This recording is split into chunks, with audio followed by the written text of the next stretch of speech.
Magandang araw mga kagabay, ngayon po yung January 22, 2025, araw po ng Miyerkules, araw ng ating debosyon sa ating mahal na ina ng laging saklolo.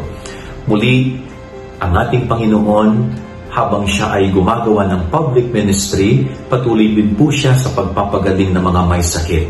Katulad na lamang sa gospel, yung isang taong hindi maigalaw ang kamay, ito po'y paralyzed at siya'y pinagaling ng ating Panginoon. Subalit marami po ang nagalit kay Jesus, lalo na po mga Pariseo at mga Eskriba.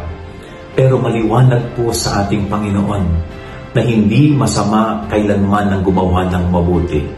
Hindi kailanman naging masama ang paggawa ng tama at mabuti sa oras na kinakailangan.